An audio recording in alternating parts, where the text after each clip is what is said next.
우리 2월 한 달간 우리 마태복음의 말씀을 우리가 같이 봤습니다. 여러 가족들의 다양한 피드백들을 제가 듣고 있습니다. 그래서 마태복음을 굉장히 좀 재밌게 보게 됐다라고 하시는 말씀부터 또 2월 한 달간 여러 가지로 굉장히 고민이 많았는데 또 그런 어떤 고민들 속에 이 마태복음 말씀이 굉장히 좋은 지침이 되었다라고 하시는 여러 말씀들을 같이 나누게 되어서 말씀을 전하는 저도 개인적으로 많은 격려와 또 위로와 또 도전을 받게 되는 그러한 시간이었던 것 같습니다. 여러분, 이 마태복음을 오늘 마무리하면서 저희는 18장 말씀으로 오늘 마무리를 하게 될 텐데요. 이 마태복음 이 18장 말씀은 마태복음에서도 또 굉장히 비중이 있는 장이기도 합니다. 우리가 지난주까지 이제 하나님께서 이 땅 가운데 오셔서 하나님 예수 그리스도를 통해서 하나님 나라가 왔다. 우리 하나님의 나라는 죽어서 가는 곳이 아니라 하나님의 이 땅 가운데 시작된 다스림이다.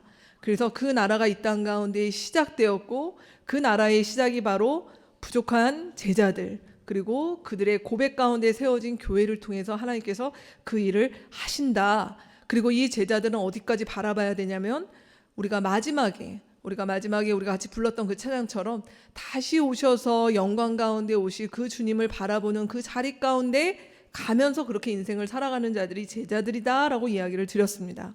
너무 아름답죠. 너무 아름다운데 우리 지난주에도 제자는 그렇게 단순간에 순식간에 만들어지는 것이 아니라고 얘기했지만 오늘 2장 18절 말씀은 그 제자들이 살아가는 바로 그 교회, 그 공동체 안에 어떤 일들이 있고 그 안에서는 우리가 어떻게 자라가야 되는지라고 하는 조금 우리 가운데는 가슴 아프고 또 쉽지 않은 그런 이야기들을 같이 오늘 나누게 될 것 같습니다. 오늘 저희 교회에 또 처음 오시거나 교회에 오신 지 얼마 안 되시는 분들이 제법 이 자리 가운데 많이 계신 것 같습니다. 저희 나드목 일산교회는 가정교회라고 하는 형태의 교회로 모이는 교회입니다. 그래서 오늘 모이는 교회뿐만이 아니라 저희는 총 6개의 가정교회가 연합하여 모이는 가정교회이기도 합니다. 가정교회를 하면 참 많은 일들이 있습니다. 어떻게 보면 우리 주일에 예배를 위주로 모이는 교회에 다니게 되면 굳이 그렇게 안 겪어도 되는 많은 일들이 저희 교회 안에서는 있게 됩니다. 오늘 가족이 되신 우리 그 11분의 가족들 가운데 한 분께서 이런 얘기를 하셨습니다.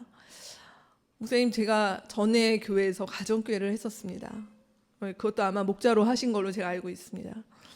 근데 여기 와서 너무 좋고 기대도 되고 또 다시 가정교회라고 하는 것을 7년 만에 시작을 하는데 너무 좋은데 어떤 마음이냐면 군대를 재입대하는 기분입니다.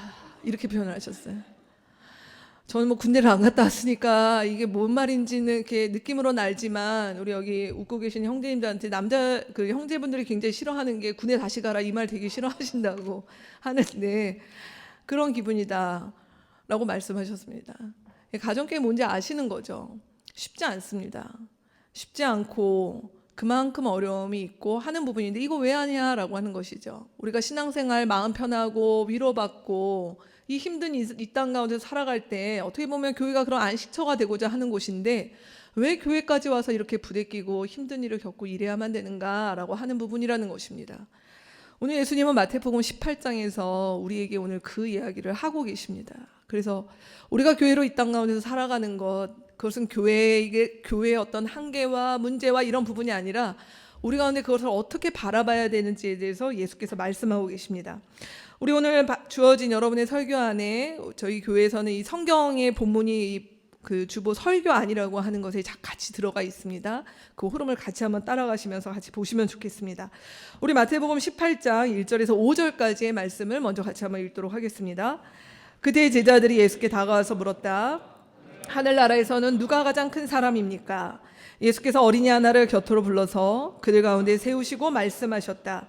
내가 진정으로 너희에게 말한다. 너희가 돌이켜서 어린아이들과 같이 되지 않으면 절대로 하늘나라에 들어가지 못할 것이다. 그러므로 누구든지 이 어린이와 같이 자기를 낮추는 사람이 하늘나라에서는 가장 큰 사람이다. 또 누구든지 내 이름으로 이런 어린이 하나를 영접하면 나를 영접하는 것이다. 우리 지난주까지 읽었던 마태복음 17장에서 오늘 설교가 처음이신 분들에게 약간 먼저 사전 설명을 드리면 17장에서 예수님과 예수님의 제자들은 굉장히 놀라운 경이로운 경험까지 하게 되었습니다. 그것은 뭐냐면 하나님 나라가 왔다는 것도 알게 되고 예수님의 이 땅 가운데서 그런 남루한 모습이 아니라 예수님의 실제의 모습, 하늘의 임금으로서요 정말 그 영광 가운데 계셨던 그 모습들을 제자들 가운데 목격한 사람들도 있었습니다. 그렇기 때문에 제자들은 누구보다 마음 가운데 내가 하나님 나라에서 좀 지분이 있겠구나, 내가 이 세상의 다른 사람들보다 예수님 제자고 이런 어떤 마음들이 아마 있었던 것 같아요. 그래서 지금 그 가운데 제자들이 물어보는 것이죠. 이 하늘나라에서 큰 사람 누굽니까? 하늘나라에서 누가 영향력 있습니까? 하늘나라에서 누가 좀 입김이 있겠습니까? 같은 표현의 맥락입니다. 그렇게 얘기를 하니까 예수님께서 뭐라고 얘기하셨냐면은 오늘 말씀에 대한 답변이 4절에 나옵니다. 1절의 첫 번째 질문에 대한 답이 하늘나라에서 누가 크냐? 어린아이와 같이 자기를 낮추는 사람이 하늘에서 가장 큰 사람이다. 예수님이 이렇게 말씀하셨어요. 하늘나라에서 큰 사람은 어린이와 같다, 이 말씀이시죠. 그러면서 오늘 말씀에는 강조를 하시는데 예수님께서 두 가지의 어조를 달리해요. 하나는 굉장히 부정적인 표현을 쓰셔서 강조를 하시고 하나는 굉장히 긍정적인 의미에서 강조를 하시죠. 그래서 뭐라고 얘기하십니까? 3절에 어린이들처럼 되지 않으면 하늘나라에 못 간다는 것이에요. 부정이죠. 굉장히 너희가 어린이가 되지 않으면 하늘나라 근처에도 못 간다, 이렇게 말씀하신 거예요. 그러면서 뭐라고 얘기하시는가? 이 말을 뒤집어서 얘기하면 긍정적으로 표현하면 무슨 말이 되는가? 어린이를 영접하는 것이 하늘나라, 이 하늘나라는 죽어서 가는 천국이 계속 아니라고 말씀드렸어요. 하늘나라는 곧 하나님의 다스림, 거기에 중심에는 예수 그리스도가 있으십니다. 그러니까 이 하늘나라를 영접한다, 하늘나라를 받아들인다는 것은 누구를 말하는 것이냐면 예수 그리스도를 영접하는 것과 같은 의미라는 것이에요. 그러니까 3절과 5절은 같은 표현이 되는 것입니다. 어린이가 되지 않으면 하늘나라에 들어가지 못한다가 그럼 어떻게 하라는 얘기인가? 어린이를 영접하면 나를 영접하는 것이다, 이게 같은 표현이라는 것입니다. 그래서 예수님께서 이렇게 말씀하셨는데 어쨌거나 무슨 얘기일까요? 어린이가 되라는 얘기시죠. 어쨌거나. 그러면 우리의 질문은 드는 것입니다. 어린이는 도대체 누구냐? 그 어린이는 어떻게 되는 것이냐? 얼마나 회춘을 해야 저희가 어린이가 되겠습니까? 여기 지금 다 20대 이상들이신데 우리가 어린이라고, 예수님 당시의 어린이는 오늘날 초등학생보다도 더 어린 시기예요. 예수님 당시의 고대의 시기에 우리 지금의 초등학생들은 그 가운데 이미 시집이나 장가를 갈 수 있는 연령대가 있기 때문에 거의 10세 미만, 이 정도가 이제 어린이라고 보시면 될 것 같아요. 그러면 그런 어린이를 어떻게 되라는 것인가? 우리는 하루하루 나이 들어가는데 이게 그 말씀은 아니실 거라는 것이죠. 여러분, 이 말씀에 대해서 많은 사람이 생각을 합니다. 이 어린이라고 하는 개념을 오늘날 우리가 가지고 있는 아이라고 생각할 때 여러분의 머릿속에 스치는 생각들이 있으시죠? 아이와 같이 된다. 순수하단 말인가? 이렇게 좀 의존한다는 얘기인가? 뭔가 이렇게 뭐랄까 티도 없이 맑다는 얘기인가? 이렇게 해석을 하실 수도 있습니다. 근데 예수님 당시의 어린이는 사실 그렇게 긍정적이고 낭만적인 이야기가 아니라 좀 부정적인 뜻이었어요. 애와 같다, 이런 말들은 약하다, 뭔가 부족하다 하는 부정적인 의미로 어린이가 쓰였습니다. 그러면 지금 이 어린이와 같이 된다라고 하는 것을 어디서 찾아야 되냐라는 것이죠. 오늘 이 말씀은 18장 말씀 안에서 이 어린이와 같다라는 것의 의미가 나와 있습니다. 그래서 오늘 말씀에 예수님 뭐라고 얘기하시냐면 3절에 너희가 돌이켜서, 이 돌이킨다라고 하는 말이 사실 회심이죠. 우리가 회심을 한다는 것은 뭐가 되는 것이냐? 어린이들과 같이 되지 않으면, 그러니까 즉 회심은 어린이가 되는 것이다. 즉 제자가 된다는 것은 누가 되는 것이다? 어린이가 되는 것이다, 이렇게 말씀하셨다라고 하는 것입니다. 그러면서 오늘 본문을 조금 재구성할 텐데요. 우리가 18장을 이해하려면 이 앞에서 어린이가 되는 얘기, 하늘나라는 어린이가 들어가는 곳이다 라고 하셨던 이 얘기가 그 지금 5절 이후 6절부터는 많은 얘기가 나오는데 사실은 그 얘기의 결론 부분에 대한 얘기, 즉 용서에 대한 얘기로 사실은 먼저 봐야 돼요. 그래서 오늘 말씀이 어린이와 같은 것이 뭘까라고 얘기했을 때 우리가 알고 있는 그 1만 달란트 빚진 자에 대한 이야기들을 먼저 얘기를 해야 이 흐름을 이해를 할 수가 있습니다. 그래서 우리 21절 말씀부터를 같이 한번 읽어보도록 하겠습니다. 같이 읽겠습니다. 그때 베드로가 예수께 다가와서 말하였다. 주님, 내 형제가 나에게 자꾸 죄를 지으면 내가 몇 번이나 용서하여 주어야 합니까? 7번까지 하여야 합니까? 예수께서 대답하셨다. 7번만이 아니라 70번을 7번이라도 하여야 한다. 그러므로 하늘나라는 마치 자기 종들과 샘을 가리려고 하는 어떤 왕과 같다. 왕이 샘을 가리기 시작하니 10,000달란트 빚진 종 하나가 왕 앞에 이끌려왔다. 그런데 그는 빚을 갚을 돈이 없으므로 주인은 그 종에게 자신과 그 아내와 자녀들과 그 밖에 가진 모든 것을 팔아서 갚으라고 명령하였다. 그랬더니 종이 그 앞에 무릎을 꿇고 참아주십시오. 다 갚겠습니다 하고 애원하였다. 주인은 그 종을 가볍게 여겨서 그를 놓아주고, 그러나 그 종은 나가서 자기에게 100데나리온 빚진 동료 하나를 만나자 붙들어서 멱살을 잡고 말하기를 내게 빚진 것을 갚아라 하였다. 그 동료는 엎드려서 간청하였다. 참아주게, 내가 갚겠네. 그러나 그는 들어주려 하지 않고 가서 그 동료를 감옥에 집어넣고 빚진 돈을 갚을 때까지 갇혀있게 하였다. 다른 종들이 이 광경을 보고 매우 딱하게 여겨서 가서 주인에게 그 일을 다 일렀다. 그러자 주인이 그 종을 불러서 놓고 말하였다.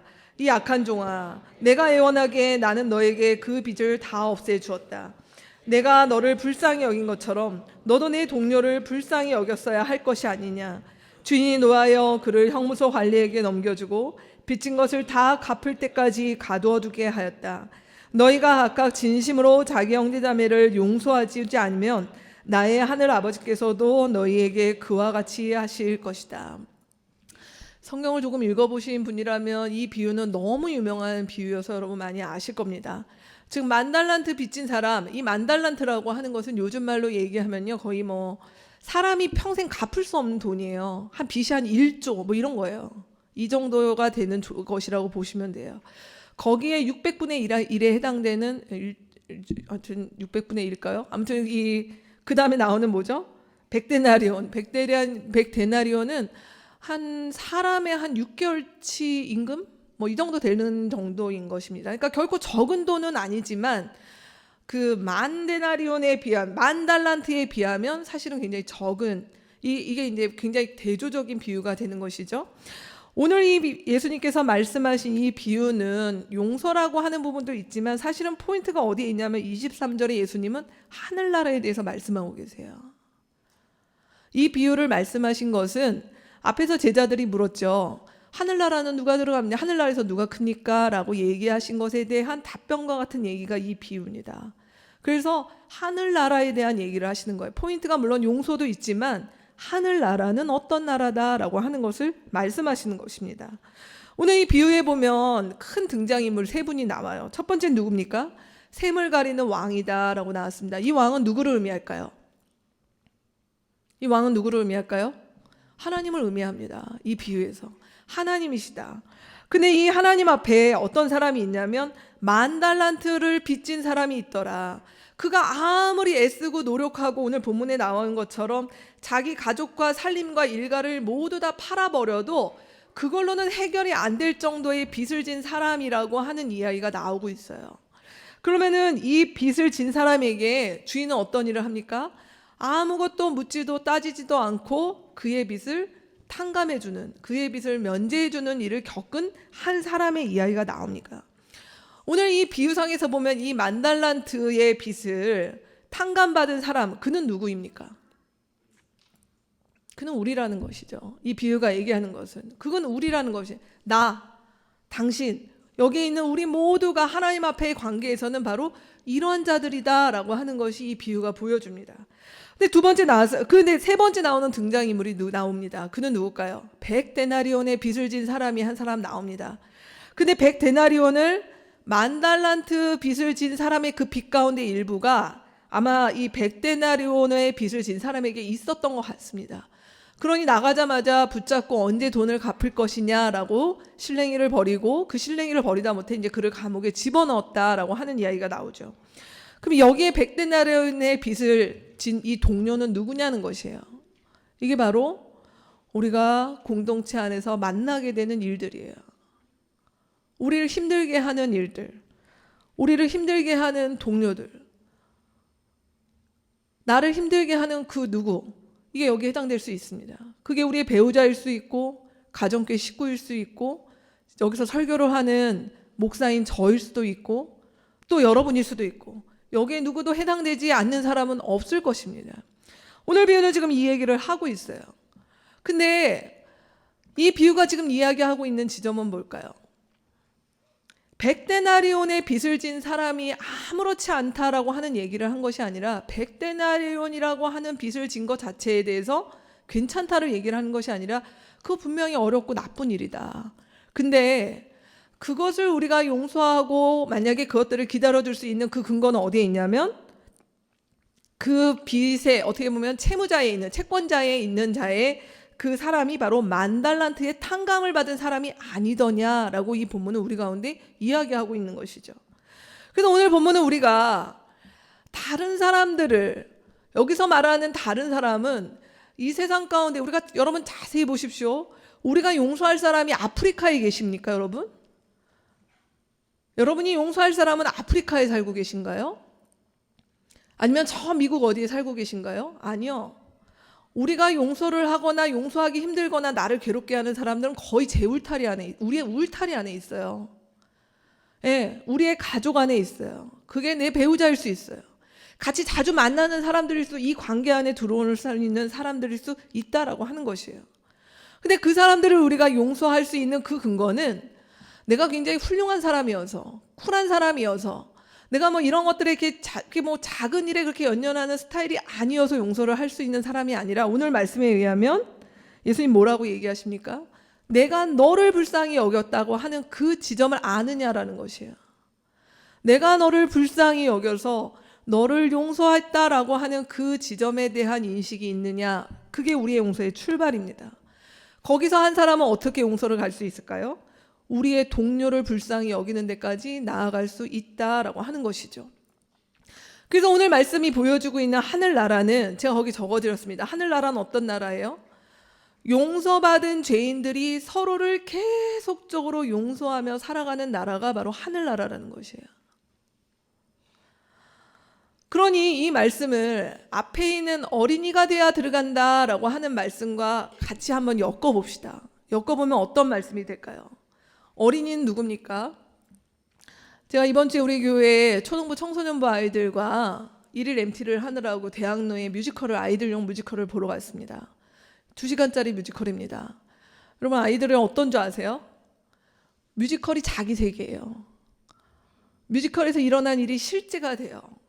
저도 여러 그 공연을 봤는데 어른들 위주의 공연에는 그런 반응이 없어요. 얼마나 시끄러운지 몰라요. 다 반응을 하고 저게 진짜 자기 얘기가 됐기 때문에 하면 안 돼, 소리 지르고 뭐 이렇게 같이 이미 거기 속에 들어가 있는 것이죠. 지금 성경은 뭐라고 얘기하시냐면 우리가 어린이가 된다라고 얘기하는 것은 지금 이 하나님 말씀하시는 거예요. 너가 어느 세계에 살고 있냐? 어떤 세계에 살고 있냐? 어떤 실제 가운데 살고 있냐? 그 실제는 바로 갚을 수 없는 그 죄의 문제를, 갚을 수 없는 빚의 그 지점을 탕감받은 자의 그 세상 속에 살고 있냐라고 물어보시는 거예요. 그것들을, 그 실제를 하늘나라라고 하는 그곳에서 나는 그 정도의 용서와 용납을 경험하는 자고 그것들을 믿고 살아간다면 내가 나의 지체를 향하여서 용서하고 용납하고 하는 그 삶으로 나아가는 일들이 가능하다라고 하는 것이죠. 그래서 이게 바로 어린이가 되는 것입니다. 우리가 어린이가 되는 것은 어느 날 갑자기 되는 것이 아니라 내 안에 하나님께서 나를 위해서 하신 일, 도저히 내 인생으로 해결할 수 없는 내 인생의 짐과 죄의 문제를 그분께서 해결해 주셨구나라고 하는 것들이 될수록 내가 가지고 엉켜있고 붙잡고 있고 풀지 않고 하고 있는 이 부분을 향해서 놓을 수 있는 것이죠. 여러분 우리의 인생에 사람들을 만나서 얘기를 듣다 보면 저런 일을 겪고 저게 용서가 될까? 용서할 수 없겠다. 평생 그러겠다 싶은 일들을 겪은 사람들이 우리 주변에 얼마나 많이 있는지 모릅니다. 이 말씀은 그분들에게 당신의 인생의 짐은 별거 아니야. 왜 그까짓 것도 용서하지 못해? 라고 말씀하시는 이야기가 아니라는 것이에요. 우리에게 그것이 너무 힘들고 어렵고 인간적으로 풀 수 없는 일이지만 어디로 들어오라고요? 하나님께서 우리의 인생을 어떻게 풀어주셨는가, 그분의 사랑과 그분의 그 은혜와 그분이 우리를 향하신 그 자비함이라고 하는 것들이 얼마나 크고 우리가 헤아릴 수도 없는 것이라는 것들을 들어가기 시작하면 우리가 가지고 있는, 우리가 풀지 못하는, 우리가 절대 내려놓지 못하는 일들에 대해서 놓기 시작하는 일들이 있더라. 그 세계, 마치 아이들이 그 세계 가운데 들어가서 마치 그것이 나의 현실인 것처럼 받아들이는 것처럼 하나님이 하신 그 일들의 세계 속에 내가 들어가서 그것이 나의 실제가 되기 시작할 때 이런 일들이 있더라라고 얘기하고 있는 것입니다. 그게 바로 우리가 이 땅 가운데서 어린이가 되는 것입니다. 그냥 순수한 마음, 순진한 마음, 이 정도의 문제가 아니라 하나님이 이 땅 가운데 나를 위하여 행하신 일들을 받아들이고 믿는 그곳 가운데 내 인생을 드리는 것, 그것이 어린이가 되는 과정이다라고 얘기하는 것입니다. 근데요, 어린이가 되는 것을 거부할 수 있어요. 그 거부한 사람이 누굴까요? 오늘 본문에 나오는 바로 10,000달란트 빚진 자의 모습입니다. 어린이가 되기를 거부하면 어떤 일이 일어날까요? 그는 첫 번째 동료를 괴롭혔습니다. 그의 괴롭힘은 너무 지극히 정상적이고 당연한 것이었어요. 왜요? 자기가 빚을 졌으니까요. 억울하니까요. 왜 내 돈 안 갚아? 라고 얘기하니까요. 그래서 그는 뭐합니까? 들어주려고 하지 않아요. 동료를 감옥에 집어넣어요. 빚진 돈을 갚을 때까지 갇혀있게 하여. 우리 이 땅 가운데서 많은 사람들이 인생을 이렇게 갑니다. 우리 가운데 누가 억울한 일을 하고 나쁜 일을 행했어요. 그게 우리의 가족일 수 있습니다. 우리 많은 가족들이 그런 걸 경험하죠. 내 배우자가 나에게 그런 사람이에요. 나에게 너무 힘들게 하고 내가 용서할 수 없는 자예요. 우리 시부모님이 예를 들어서 그래요. 내 무슨 어떤 관계들 속에 그래요. 그러면 어떻게 합니까? 안 들으려고 그러죠.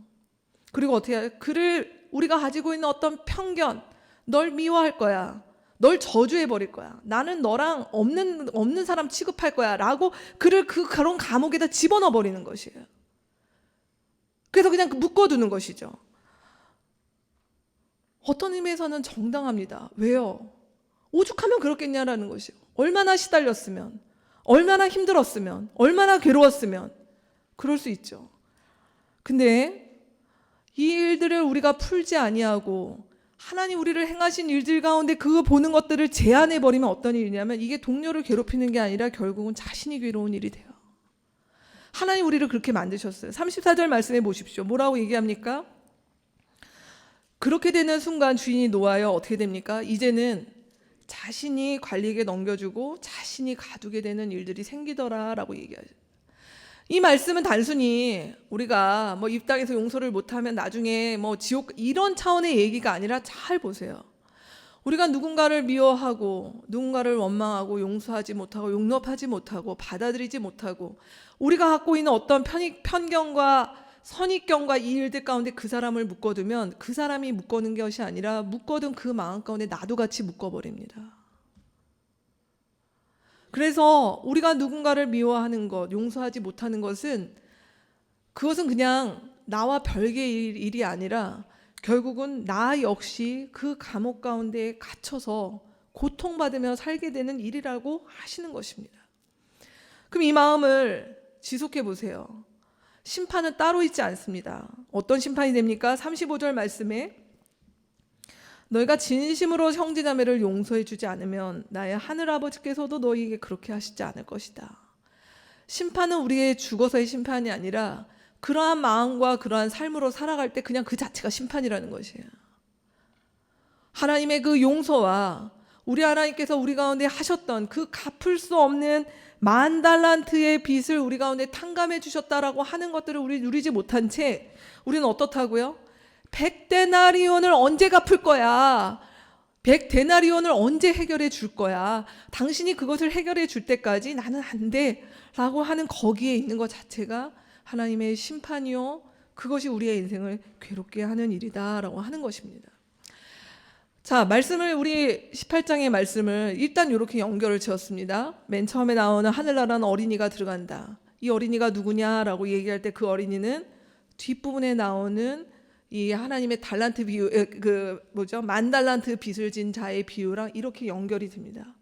그래서 결국 우리가 어린이가 되는 것은 무엇인가? 나의 결심이 아닌, 나의 의지가 아닌 하나님 우리의 인생 가운데 행하신 일들에 눈을 뜨기 시작을 하면 우리가 그때부터 우리가 다른 사람들에 대한 용서와 이 땅 가운데 있는 일들을 하기 시작하더라라고 하는 얘기를 하는 것입니다. 자, 그러면 이제 중간에 있는 얘기를 들어가 보죠. 그러면 그 과정은 그냥 그렇게 부드럽게 술술술술 넘어가느냐는 것이에요. 그렇지 않아요.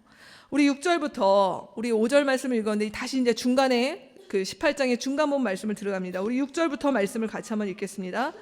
나를 믿는 이 사람 가운데 하나라도 걸려 넘어지게 하는 사람은 누구라도 차라리 그 목에 큰 맷돌을 달고 깊은 바다에 빠지는 편이 낫다. 사람을 걸려 넘어지게 하는 일 때문에 세상에는 화가 있다. 걸려 넘어지게 하는 일이 없을 수는 없으나 걸려 넘어지게 하는 일을 일으키는 그 사람에게는 화가 있다. 내 손이나 발이 너를 걸려 넘어지게 하거든 그것을 찍어서 내버려라. 내가 두 손과 두 발을 가지고 영원한 불 속에 들어가는 것보다는 차라리 손이나 발 없는 채로 생명에 들어가는 편이 낫다. 또 내가 눈이 너를 걸려 넘어지게 하거든 빼어버려라. 내가 두 눈을 가지고 불붙는 지옥에 들어가는 것보다는 차라리 한 눈으로 생명에 들어가는 편이 낫다.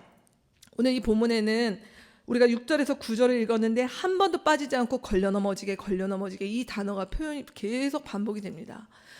이게 개역개정 성경과 다른 버전의 성경을 읽으시면 이 단어가 실족이에요. 교회에서 참 많이 쓰시는 우리가 많이 사용하는 표현이죠. 내가 시험에 들었어. 내가 실족했네. 뭐 이런 말들을 합니다. 내가 누구 때문에 한마디로 얘기는 누구 때문에 화가 났어. 누구 때문에 상처받았어. 누구 때문에 내가 힘들어. 그 말이 다 같이 여기 포함되어 있습니다. 근데 오늘 말씀에 뭐라고 얘기합니까? 실족을 분류하지 않으세요. 어떤 일을 겪으면 그건 실족이야. 이렇게 얘기하지 않으세요. 즉 우리 보험 광고에 많이 나오는 묻지도 따지지도 않고 실족인 거예요. 상대가 실족을 했다라고 하면 그건 실족인 거예요. 내가 아무리 억울하고 힘들어도 상대가 난 시험에 들었어. 당신 때문에 힘들어. 당신이 그렇게 한 것 때문에 나는 마음에 상처를 받았어. 우리가 아무리 얘기를 하고 억울하다, 그건 아니었다라고 얘기를 해도 상대가 그렇게 했다는 부분에 대해서는 이의를 제기할 수 없습니다. 그거는 그 사람이 그렇게 느낀 거니까요. 입장을 바꿔놓도 마찬가지 아니겠습니까? 나에게도 동일한 일이죠. 누군가가 우리 자신에게 그런 일을 겪었을 때 내가 상처를 받았는데 상대는 그 일들을 가지고 해명하고 아니라고 얘기하고 설득하려 하더라도 내가 받은 상처는 상처니까요. 그래서 실족에 대해서 오늘 말씀에는 아무것도 얘기하지 않아요. 뭘 얘기를 하던 상대가 실족을 받았다면 한다는 것이에요. 근데 이 실족은요, 그러면 우리가 이 땅 가운데 살면서 하루에도 몇 번을 실족을 합니까? 나는 실족을 당하기도 하지만 누군가를 실족시키는 일들을 일주일에도 몇 번을 할 수 있는 사람들이죠. 여러분, 지난 한 주간 여러분은 누구 때문에 실족 받으셨습니까? 누구를 실족해 하셨습니까? 저는 수도 없이 했습니다. 수도 없이 받았습니다. 여러분 안 그러십니까? 우리 일상 가운데서 그렇게 살지 않으신가요? 그게 내가 가장 가까운 내 배우자, 내 자녀, 내 가족, 뭐 같이 하는 교회 동료들, 여러 현장 가운데서 내가 믿고 신뢰하는 사람들한테 그런 일 안 겪으십니까? 늘상 일상이죠. 우린 그렇습니다. 근데 이런 일들에 대해서 어찌 보면 우리는 대수롭지 않게 여길 수도 있습니다. 다 그런 거지 인생이 라면서 이렇게 상당히 너그럽게 넘길 수도 있겠습니다. 근데 오늘 말씀은 굉장히 무섭습니다. 이렇게 사람을 실족하게 하는 사람의 형벌이 뭔지 아십니까? 6절 말씀에 뭐라고 얘기하세요? 맷돌을 달고 깊은 바다에 빠지는 편이 낫다. 굉장히 순화된 표현인데 한마디로 얘기하면 뭐예요? 죽으라고요. 이 말이에요. 누군가를 실족하게 했으면 어떻게 되는가? 맷돌을 달고 바다에 빠지래요. 이게 성경이 굉장한 말씀이시죠. 누군가가 실족. 이 말씀을 들으니 저는 하나님 나라의 맷돌은 정말 늘 품귀 현상을 빚겠다. 이 땅에서 우리는 얼마나 맷돌을 수없이 하루에도 몇 번의 맷돌을 들고 바다에 뛰어들어야 될지. 저는 오늘 이 말씀을 보면서 참 제가 아직 지고 뛰어들어야 될 맷돌이 너무 많겠다라는 생각을 스스로 해봤습니다. 그런데 이 말씀뿐만이 아니라 뭐라고 얘기하십니까? 7절부터 이후의 말씀에 뭐가 얘기하면 이렇게 다른 사람을 실족하는 사람은 화가 있다고요. 화가 있어서 어느 정도냐? 너가 실족하게 했던 너의 어떤 도구들, 그게 너의 입이냐? 너의 손이냐? 그게 너의 발이냐? 어떻게 하라고요? 차라리 없애버려. 그걸 가지고 지옥에 가느니 뭐 이렇게 말씀하시는 거 보면 다른 사람을 실족하게 하는 일은 어떤 일이에요? 지옥에 나갈 수 있는 일이에요. 지옥이나 갈 법한 일이라는 것이에요. 그러니 오늘 말씀에서 뭐라고 얘기하십니까? 우리가 살고 있는, 우리가 예수님의 제자가 돼서 가고 있는데 그 길이 굉장히 고상한 길이 아니에요. 그 길이 굉장히 갈만한 길이 아니라 우린 늘 뭐 하고 있어요? 누구를 실족시키고 내가 실족당하고 그래서 맨날 죽고 오늘도 맷돌을 차고 물에 들어갔다 나왔다를 해야 되는, 우린 그 수준이라는 말씀인 거예요. 이게 우리의 현실이라는 거예요. 그런 실족이 오늘 말씀에 뭐라고 얘기하십니까? 오죽하면 말씀에 이렇게 7절 말씀에 사람을 걸려 넘어지게 하는 일이 없을 수는 없으나 이런 일들은 우리 가운데 어떻게 그럴 수가 있어? 당신이 어떻게 그럴 수가 있어? 이렇게 얘기할 수 없이 그건 우리의 가운데 일상이고 다반사라는 것이죠. 그런데 그렇기 때문에 그게 일상이고 늘 일어나는 일이 가볍게 여길 수 없고 그 일은 어떤 일입니까? 매우 큰 형벌이다라고 성경은 얘기하고 있습니다.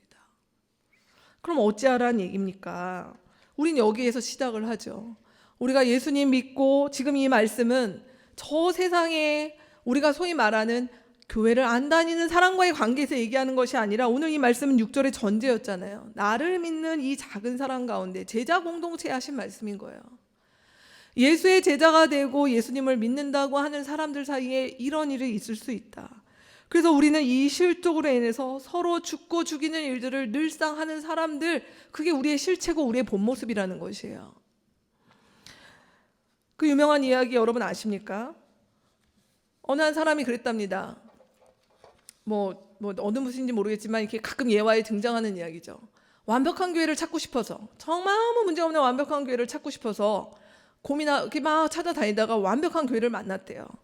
너무 기뻐서 누구한테 나눴답니다. 드디어 내가 원하는 정말 완벽한 교회를 찾았어. 나 이제 그 교회를 다닐 거야. 그 얘기를 들은 친구가 얘기했다죠. 그 교회 너가 가면 안 되겠다. 너가 가는 순간 그 교회는 완벽함이 깨질 테니까. 세상에 완벽한 교회는 있을까요? 없습니다. 교회는 죄인들이 우글거리는 소굴입니다. 이렇게 서로 실족하고 실족해하는 일들을 겪는 사람들의 공동체이지, 우리는 그렇게 착한 척, 예쁜 척, 다 완성된 척 하며 살아가는 사람들의 모임이 아니라는 것입니다. 예수님 오늘 이 얘기를 하셨어요. 여기가 우리의 현실이다. 여기가 우리의 실상이다. 예수님 이렇게 말씀하셨어요. 근데 10절부터 우리 가운데 근데 우리는 이러한 변화를 겪을 것이다 라고 얘기하십니다. 우리 10절 말씀, 10절부터 14절까지 말씀 같이 읽습니다. 너희는 이 작은 사람들 가운데서 한 사람이라도 업신여기지 않도록 조심하여라. 내가 너희에게 말한다. 하늘에서 그들의 천사들이 하늘에 계신 내 아버지의 얼굴을 늘 보고 있다. 너희는 어떻게 생각하느냐? 어떤 사람에게 양 100마리가 있는데 그 가운데 한 마리가 길을 잃었다고 하면 그는 99마리를 산에다가 남겨두고서 길을 잃은 그 양을 찾아 나서지 않겠느냐? 내가 너희에게 말한다. 그가 그 양을 찾으면 길을 잃지 않은 99마리 양보다 오히려 그 한 마리 양을 두고 더 기뻐할 것이다. 이와 같이 이 작은 사람들 가운데서 하나라도 망하는 것은 하늘에 계신 너희 아버지의 뜻이.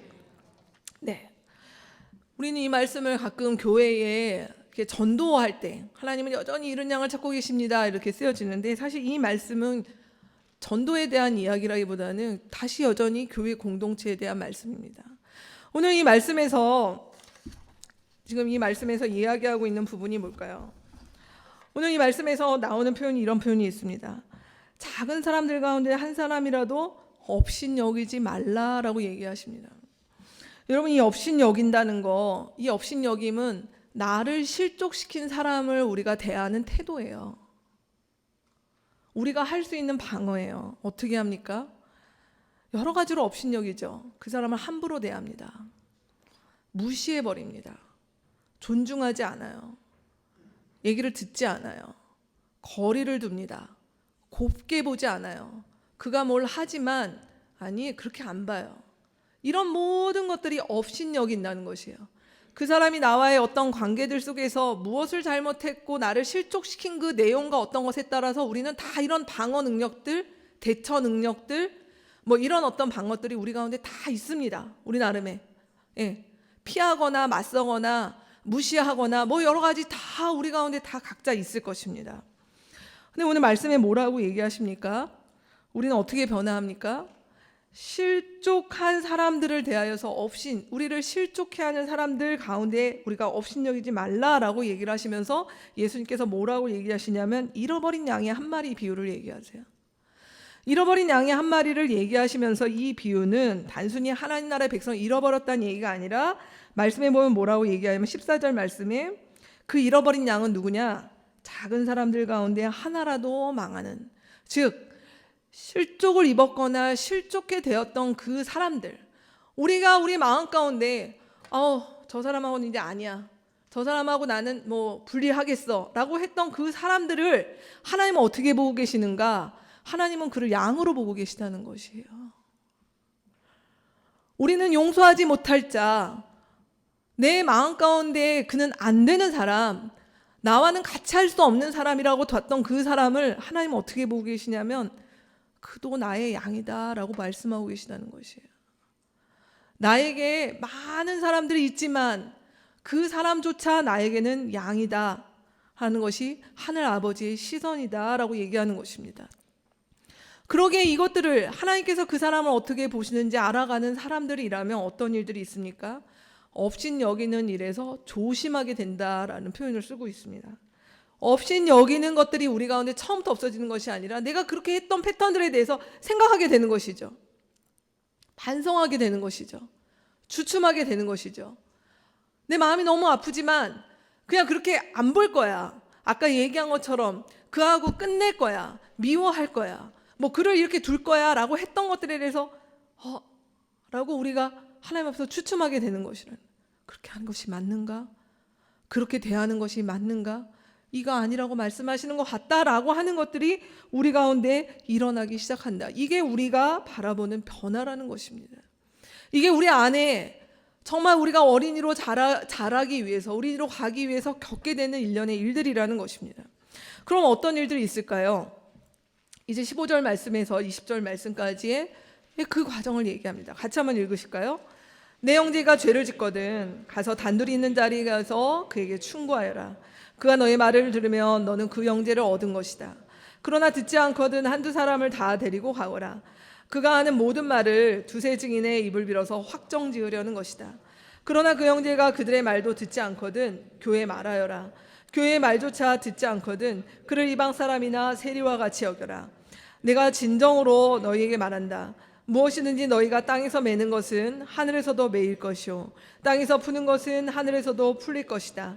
내가 거듭 너희에게 말한다. 땅에서 너희 가운데 두 사람이 합심하여 무슨 일이든지 구하면 하늘에 계신 내 아버지께서 그들에게 이루어 주실 것이다. 두세 사람이 내 이름으로 모여있는 자리, 거기에 내가 그들 가운데 있다. 오늘 우리가 그 사람이 그냥 내가 끝내버리면 되는 사람, 그냥 내가 미워하고 원망하고 뭐 이렇게 해서 두는 사람으로 두지 않고, 그도 하나님의 양이구나, 내가 하나님의 양이듯이 그도 하나님의 양이구나 라고 하는 것을 알게 되면 우리가 어떤 일들이 있습니까? 오늘 15절 말씀에 보면 우리에게 구체적인 방법들, 용서의 과정으로 나아가기 위한 방법들을 얘기하시는 거예요. 어떻게 하라고요? 직접 만나 이야기하는 것이에요. 이 공동체가 하나님 앞에 어린이로 자라는 사람들이 많을수록 직접 만나 이야기하는 일들이 더 왕성하게 일어납니다. 근데 공동체가 어릴수록, 하나님 나라에 대해서 눈이 열리지 않을수록 그 공동체는 뒤에서 이야기하는 것들이 많습니다. 앞에서 얘기할 수가 없어요. 그 앞에서 얘기하는 것들에는 어떤 두려움이 있을 수도 있고 편견이 있을 수도 있겠지만 그렇게 얘기하지 않는다는 것입니다. 오늘 말씀은 교회가 오랫동안 가지고 있었던 그 갈등과 관계의 어려움들과 힘든 실족해하는 일들을 있을 때 주신 해결책과 같은 얘기예요. 직접 만나 이야기하라.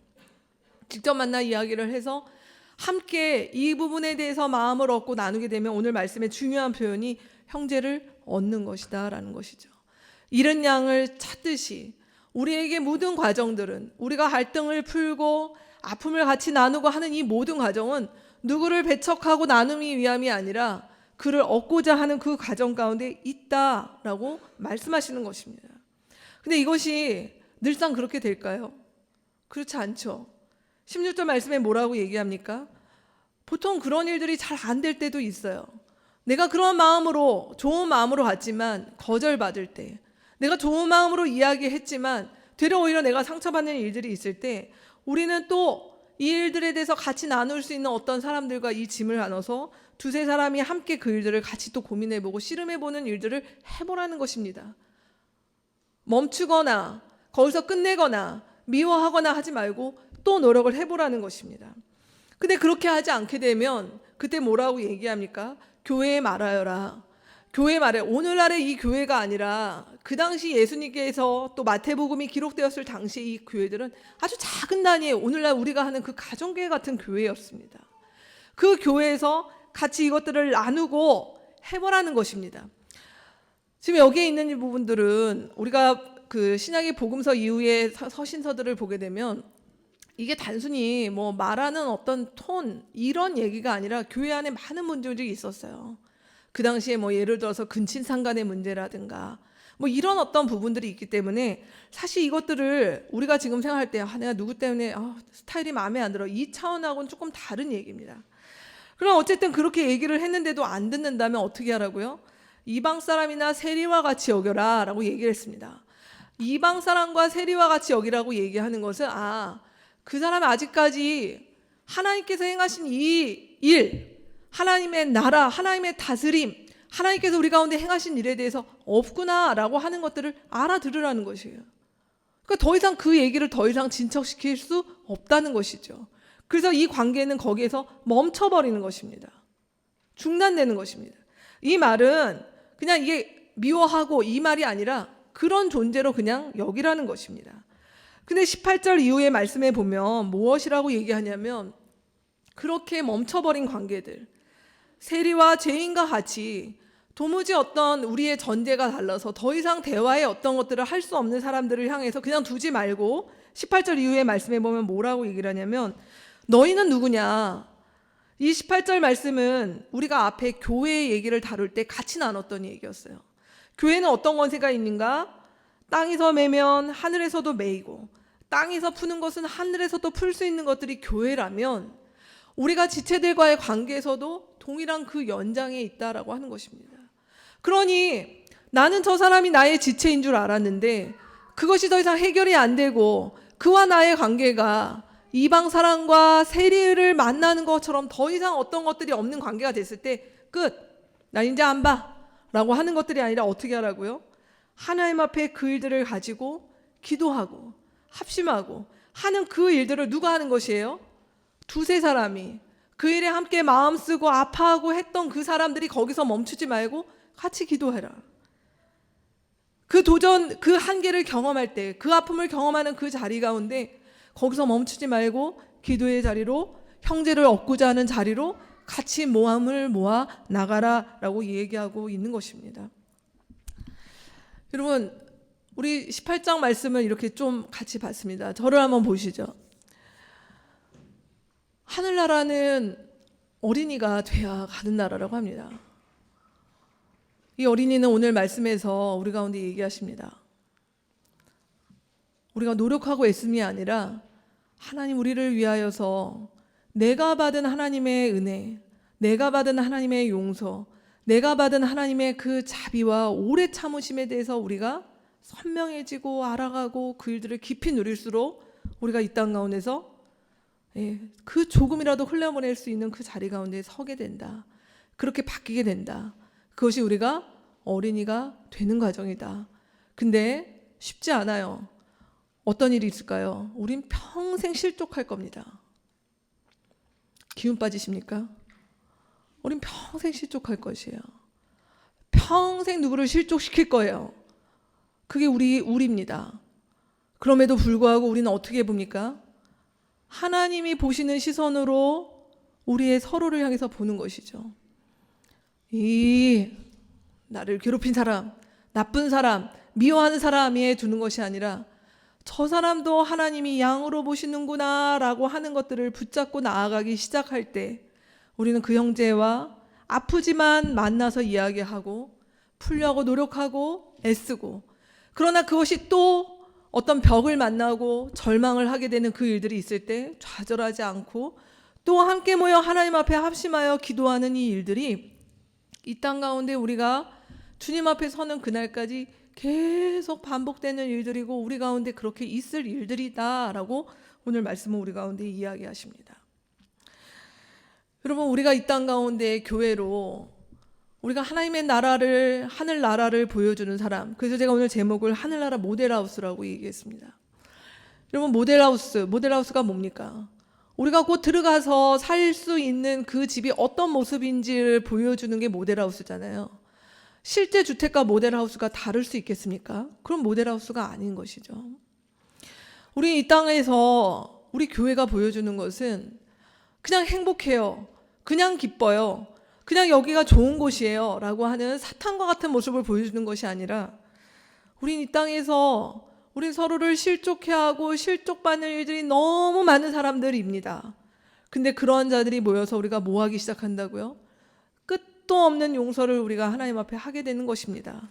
그러니 베드로가 뭐라고 질문했을까요? 내가 몇 번을 용서해 줍니까? 라고 얘기했죠.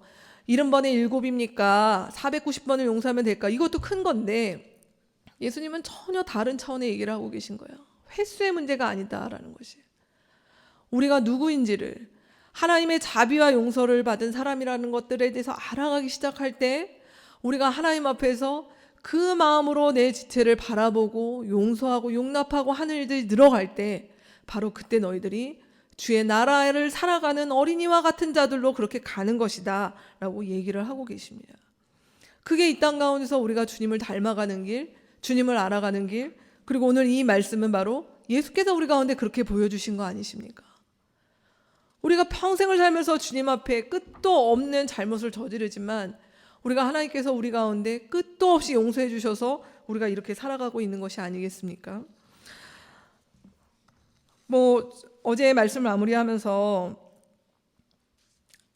그냥 이렇게 오랜만에 시집을 하나 잡았는데 우리 박노해 시인의 오래된 시집 중에 한 구절을 가져왔습니다. 가만히 두 손 모아. 이분이 이런 시도 이렇게 썼는데 여러분 이 시를 같이 읽고 오늘 말씀을 맞았으면 좋겠습니다. 같이 읽으시겠습니다. 인정받지 못하는 이여, 예수님도 자기 땅에서 배척당했습니다. 배신에 떠는 이여, 예수님도 마지막 날 친구 하나 없었습니다. 패배에 절망하는 이여, 예수님도 영원한 현실 패배자였습니다. 예수님도 그랬습니다. 그러나 그에게는 믿음이 있었습니다. 포기하지 않는 희망이 있었습니다. 피투성이로 품은 사랑이 있었습니다. 그것을 온몸으로 끌어안고 자신의 패배와 죽음까지를 끌어안고 그것을 살아냄으로써 부활한 것입니다. 예수님이 그러하셨듯이 당신도 그러할 것입니다. 이 세상 힘없고 작은 사람 중에 하나인 당신 속에 하나님이 떨고 계시기 때문입니다. 같이 기도하시겠습니다.